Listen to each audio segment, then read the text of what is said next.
Hey guys, Krisha here. Please be cautious of any fake comments and emails you may receive from people pretending to be Mango Research. Sean and I will never, ever contact you for investment opportunities or anything of that sort. To get in touch with the real Mango team, make sure to join our official Discord chat using the link in the description below. Stay safe out there, and remember, do it Mango. Okay, so we're going to be starting with Bitcoin, and as usual, we're going to be starting with the dashboard right over here.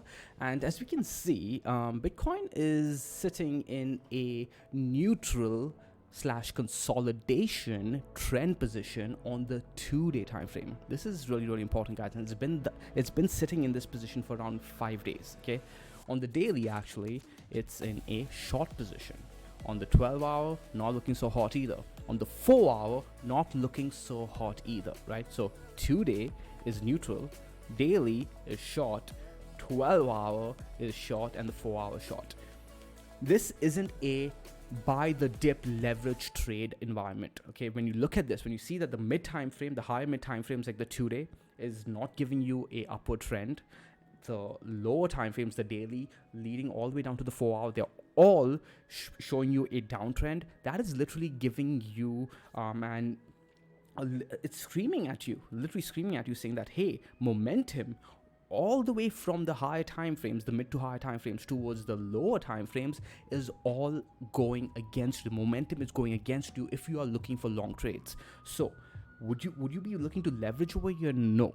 Because as bullish as you might be on Bitcoin, okay, as bullish as you might be on the long term, within that short term, you cannot bet against a capitulation event that will liquidate your leverage. The way we like to trade with leverage at Mango is, one, we do it more so for capital efficiency, and two, we want the momentum to be to be with us, not against us. If the momentum is with you on the lower time frames leading all the way to the mid time frames, in those cases, guys, you can get aggressive with your trend trading, with your ads. Why? Because you essentially know that dips are likely going to get bought up, right? A capitulation event, while it may happen, is a lot more rare. And if the trend is aggressively going towards your favor, those dips are likely have to beat through all of those high lows on multiple time frames that we will show you guys on the charts very soon. So would I be looking just through the dashboard, looking at Bitcoin over here? I am not looking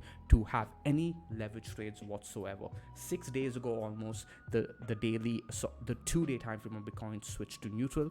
Not too interested at all. As bullish as I am on Bitcoin, not going to be stubborn, because do you know who my priorities are? To Krisha, to my mom, to my brother, to all my other extended family members, to be able to give them a beautiful life, to put roofs on their head, multiple roofs on their head, and food on their plates. So never, ever get emotional on any coin, and don't let that emotion allow you to get into bad positions. I've seen people do that recently, especially on coins like Cardano, for example, and they've got hurt badly. So don't do that. Okay, so the 2-day all the way down to the low time frames is not looking bullish. All right, not looking bullish. Now let's look at the weekly. Okay, the weekly is still long, guys. The weekly is long, and it's been long for 48 days. However, look at the returns. The returns are saying 0.16%, negative 0.16%. So essentially, all the returns that Bitcoin has given us since its long signal on the weekly time frame on the dashboard, well, Bitcoin has literally given it all back. Okay, so for people who want to trade the weekly long over here, it's an opportunity to say that, hey, I missed the initial long signal, but I'm getting an opportunity to buy again, because essentially it's pulled back that much, because you still have weekly momentum going for you, right?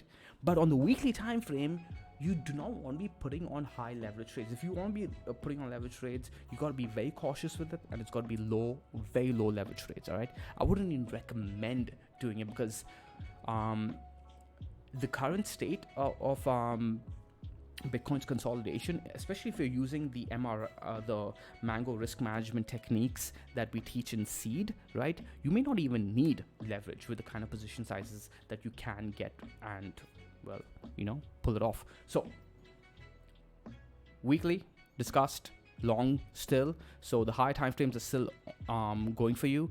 on the dashboard, but all the way from the 4-hour to the 2-day is not looking so good right now. With that, we can go on over to the charts and start putting these ideas together and see what we have over there. We're going to start with the weekly time frame because we're closing the weekly, and then we're going to look at the 2-day time frame. All right, so back on over to the charts right over here.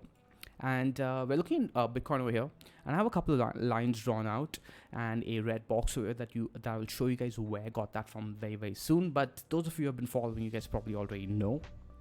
That being said, I'm going to go ahead and turn on the dynamic, okay, just to put everything into context first.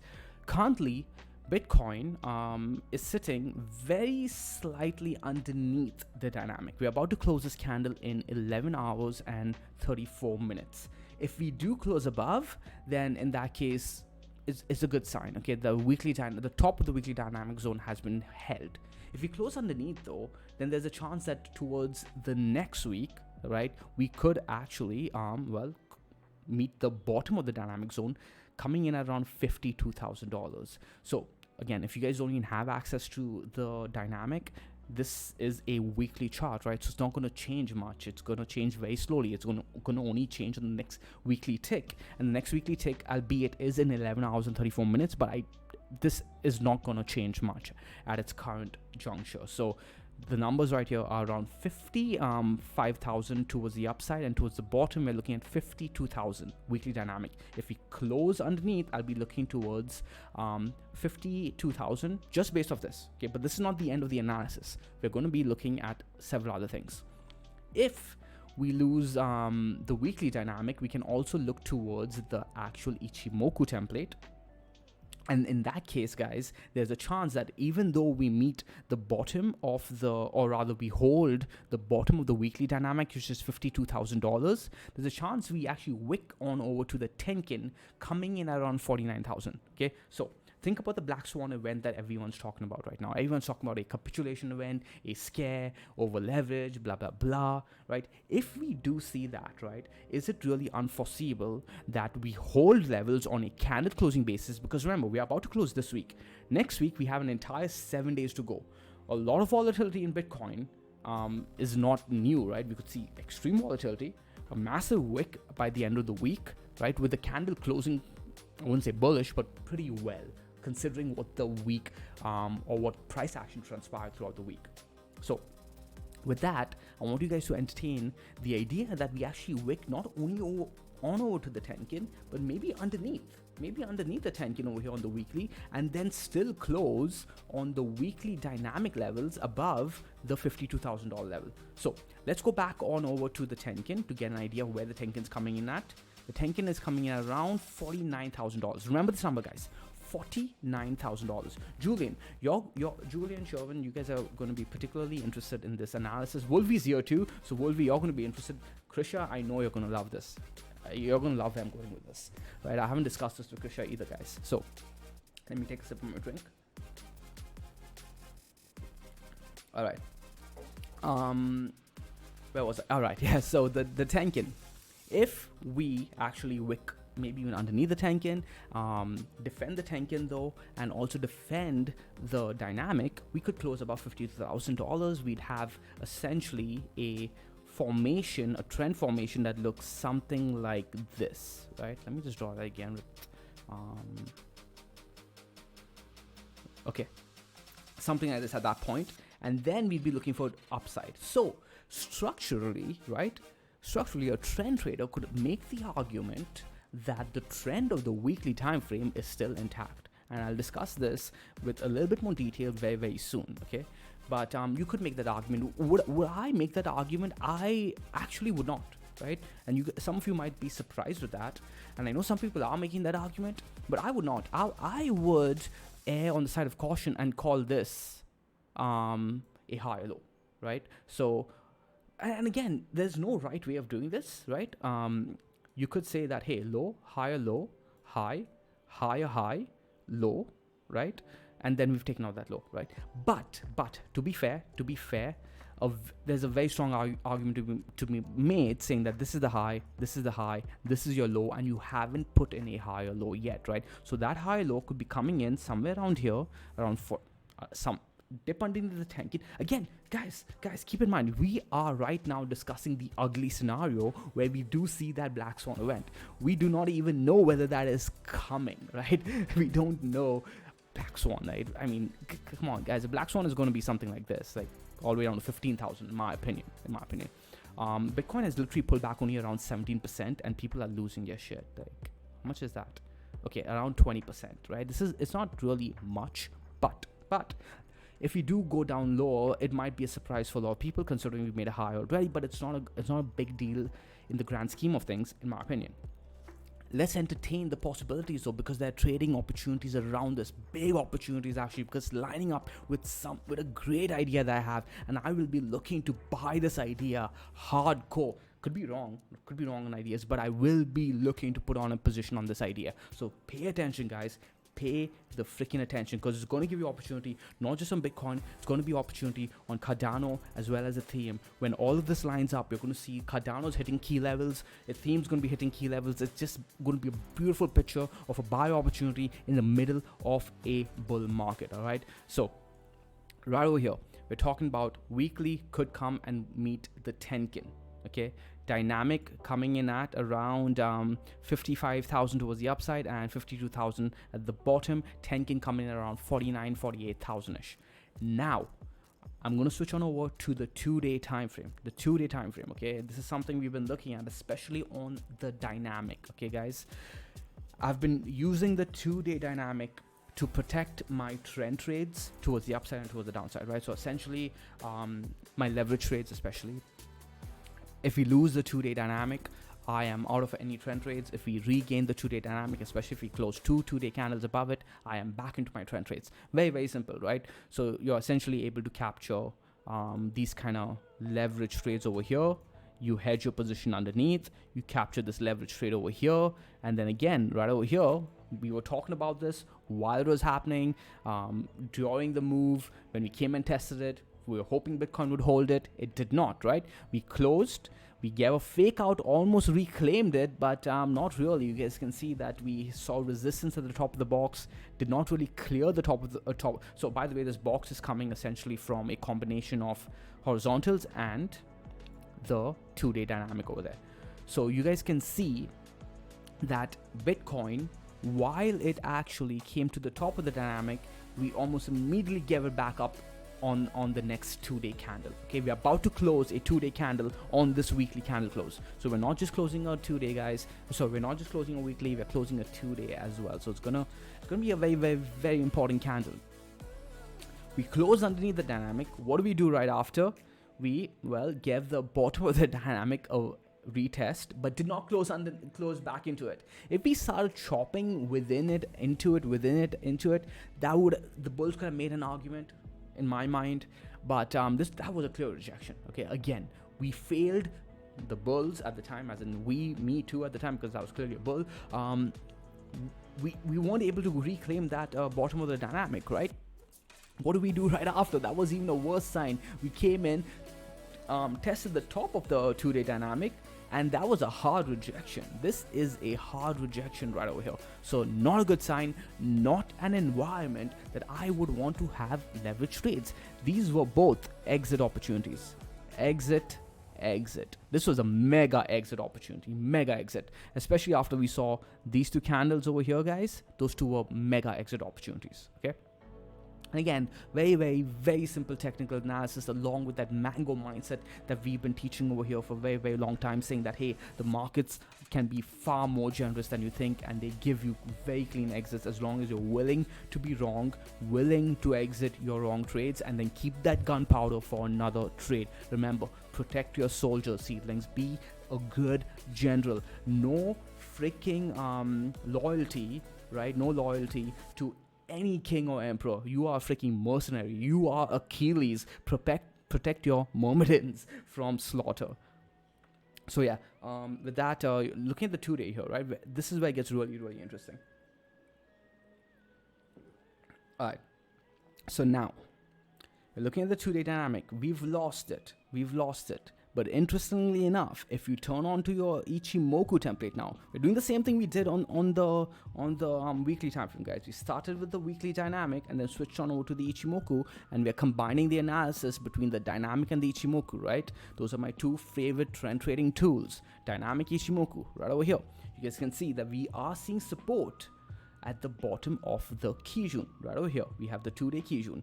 Last time around too, guys, if you think about it, right, we lost the dynamic somewhere around here, got supported on the Kijun, 2-day Kijun, and then bounced up and reclaimed it, right? Again, I'm going to take you back to the dynamic, guys. Okay, we've lost the dynamic here. Over here, we lost the dynamic, right? Where are we getting supported? Or rather, where did we get supported over here? 2-day Kijun. Let's put that back up.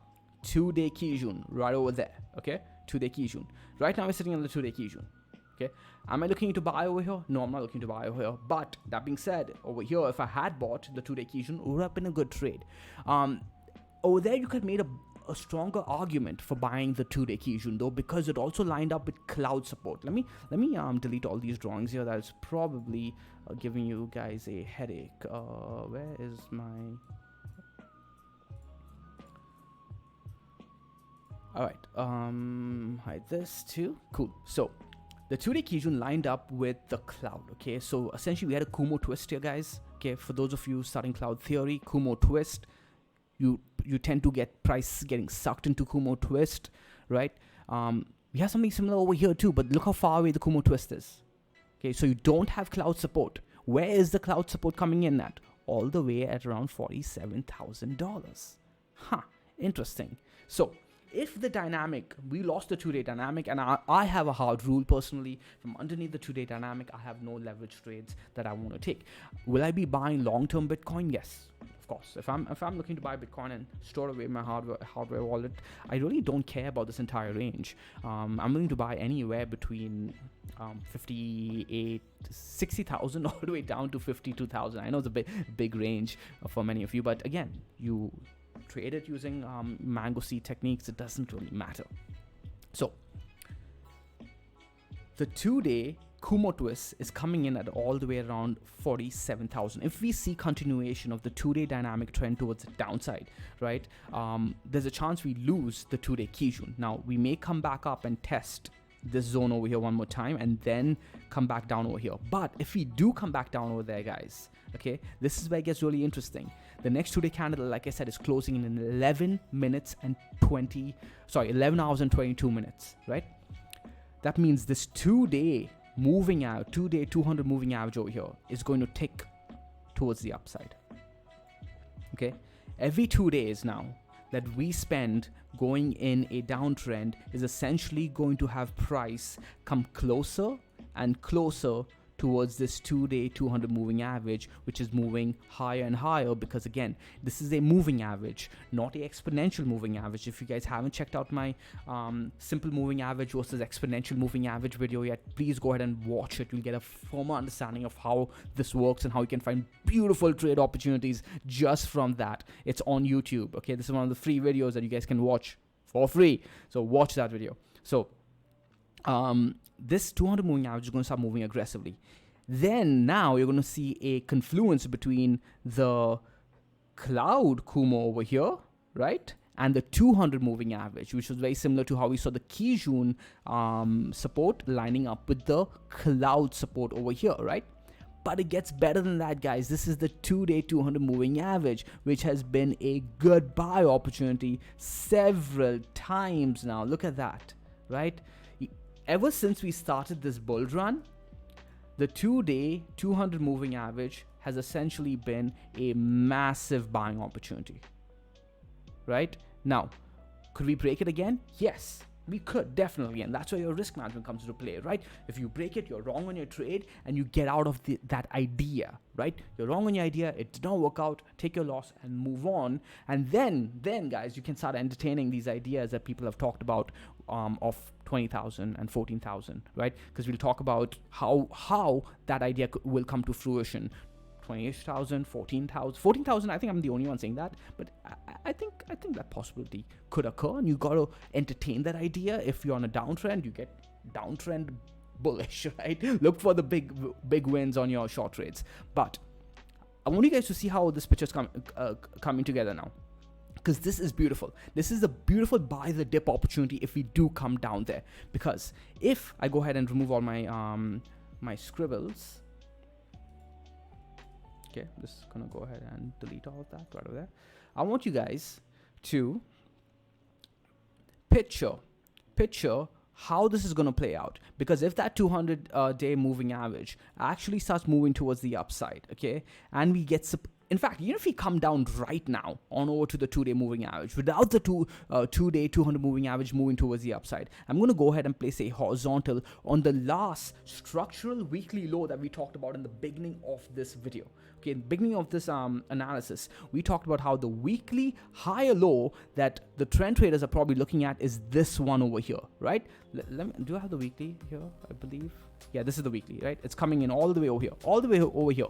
So if we go back now all the way to the 2-day time frame and we draw in a horizontal coming in around 40,000, okay, and then we draw in one on the wick over here, you guys can see that the 2-day 200 moving average is well above that zone, So we could literally wick down to the 2-day 200 moving average, that's becoming a tongue twister today, and still hold that weekly structural low. Okay, so we could still be in a high low, right? The trend would have been saved for people playing that structural higher low while giving us a retest of the 2-day 200 moving average, right? And then bouncing towards the upside. So we'll not just be having that though, we'll also be having the Kumo twist coming in right over there. But it'll also be lining up with what, guys? That weekly Ichimoku, the weekly Kijun, and the Tenkin seeing a massive dip underneath itself and then perhaps holding the Tenkin as well, right? So think about all of this happening on a capitulation event, right? If we see all the leverage traders actually get dumped on, I'm not sure how much leverage is still in the market at these market conditions, but if we do see that kind of black swan event that everybody happens to predict correctly, right? If it does happen, that is going to be a buy the dip moment. If we do come down to around that 40,000 level on the 2-day 200 moving average, I will be taking that trade. If we are wrong on that idea, if we do break underneath, we see candles close underneath, I'll take the loss and just get out of the trade. But that idea you have to entertain, because it sits within this idea that we talked about for a very long time now, in case we do not see that 100,000 move that everybody was talking about towards the end of the year, which is what, guys? Let me go ahead and clear out all our indicators. We've been talking about a possibility of a longer term consolidation.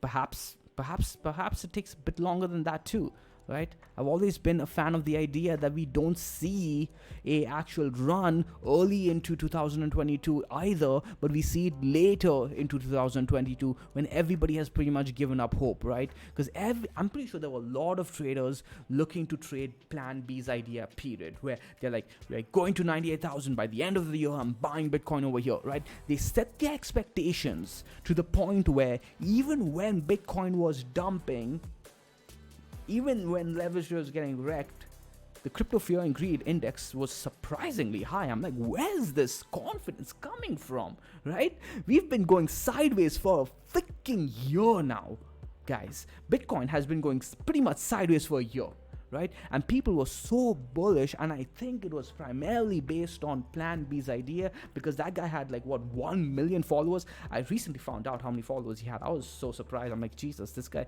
could move the market with just with his followers. He could shill a shitcoin, and that shitcoin is going to go to the moon, right? But yeah, keep that in mind that this could take longer, and for us Mongolians over here who like to trade stress-free, this is opportunity. All coins are going to be a splendid opportunity during this period to collect more Bitcoin, right? And then Bitcoin goes to the moon. I'm going to love that. I'm going to freaking just love that. I'm going to absolutely love that. So think about all of these ideas coming together, guys. We have the weekly, okay, the weekly Tenkin. So firstly, we might either see a massive wick on the weekly dynamic, or we just flat out lose the weekly dynamic, which we've done over here too, by the way. We did this over here, right? Accumulated on the 2-day 200 moving average, okay? then we may actually see us retest the top of the cloud, which we haven't done in a very, very long time. Ever since the cloud, in fact, we've not done it yet. We've not tested the top of the cloud since the cloud turned green. We've not done it yet, right? So this will be the first test of the cloud. That's going to be heavy support. Okay? And more importantly, it's going to be the 2-day 200 moving average and the top of the 2-day cloud as well. So a lot of things coming into confluence over there, guys. To wrap up, we can talk about how Bitcoin is currently sitting in a good, a bad, and a ugly situation. The ugly is essentially the fact that we could essentially break this horizontal over here, coming in around 52,000-ish, 53,000, lining up with not just the 2-day high over here, but also a daily candle close, I believe, coming in right over here from leaving September 6th, I believe, right? September 6th, as well as the zone over here where we broke through that support. You can see how well, rather we broke through that resistance. You can see how well we respected it, moving on over to our next up thrust. So that's where the ugly is going to come in, because if we do break this over here, we'll be lining up with a break of the 2-day key zone, as we mentioned, and that's likely going to lead towards a test of the 2-day cloud, along with the 2-day Kumo twist, along with the 2-day 200 moving average coming up there aggressively as well. But it's likely also going to line up with the fact that we lose the weekly dynamic. We've already lost the 2-day dynamic. So yeah, right over here, the weekly dynamic, we'll be likely losing this as well if we do see that continuation on a prolonged 2-day downtrend. So that's the ugly. The good, however, is that, hey, we actually do reclaim the 2-day dynamic after bouncing. The 2-day dynamic coming in over here, by the way, around 59,000 all the way to 57,000 after bouncing off the Ichimoku right over here, the bottom of the Kijun, right? So bounce off the Kijun over here, retest probably the Tenkin and close over the 2-day dynamic. That would be a good sign. The very good would be us reclaiming the 2-day Tenkin as well.